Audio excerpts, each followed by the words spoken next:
Welcome back to the Easy VC Brief. I'm your host, Max von Polnitz, and this is your weekly espresso shot to a deep tech venture capital news. I was on the ground in San Francisco last week at Future of Food Tech, the premier food innovation conference in America. Now, if you were at this thing back in 2020 and 2021, you remember when the alternative protein hype was so thick you could practically spread it on toast. Those days are gone. The conference has gotten leaner, quieter, but more focused. So today, I want to stick you inside three stories that stuck with me.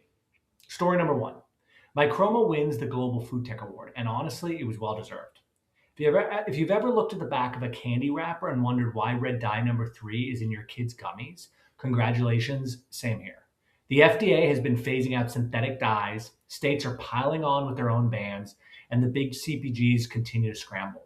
The problem? Natural alternatives from plants, think beet juice, are notoriously unstable, hard to source, and frankly, not exactly a supply chain dream.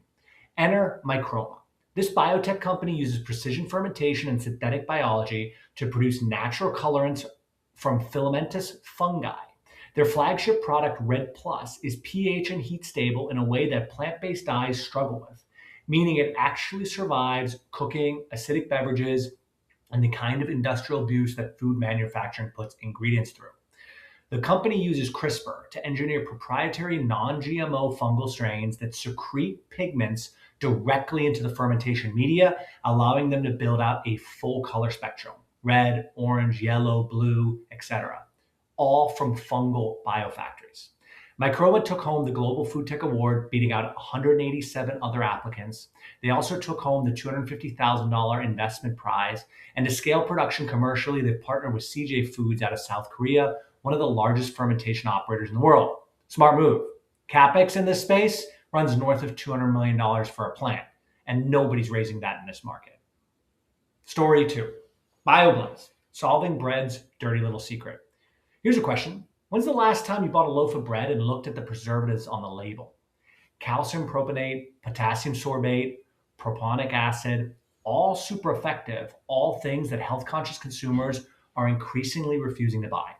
Organic bread producers, meanwhile, don't use any preservatives, which means a much, much shorter shelf life. Argentina-based BioBlends has a genuinely clever answer: gas-based biopreservatives made from volatile organic compounds, VOCs, and produced by bacteria. Think of it like this: some bacteria naturally produce invisible gases that mold absolutely hates. BioBlends identifies which bacteria produce the most effective VOCs against specific fungal contaminants and delivers those gases into the packaging environment or production process. But crucially, they're not added to the recipe, which means they don't appear on the ingredient list at all. That's a regulatory and marketing gift to bread producers under pressure to clean up their labels.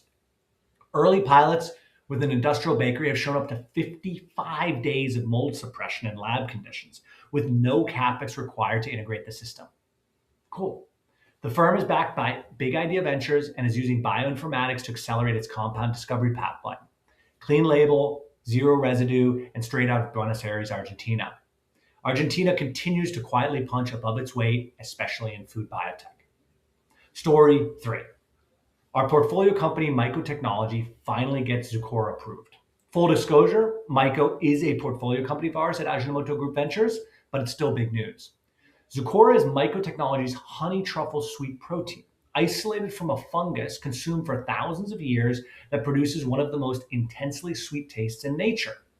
Over 1,000 times sweeter than sucrose by weight, 0 calories at typical usage levels, and no unpleasant aftertaste. If you've ever grimaced at the bitter finish of stevia or monk fruit, you know that last part is basically the holy grail. The science behind it is genuinely cool. Sweet proteins like Zucora bind directly to the T1R2 sweet taste receptor on your tongue. It triggers a prolonged sweet signal in a way that sugar molecules simply can't replicate.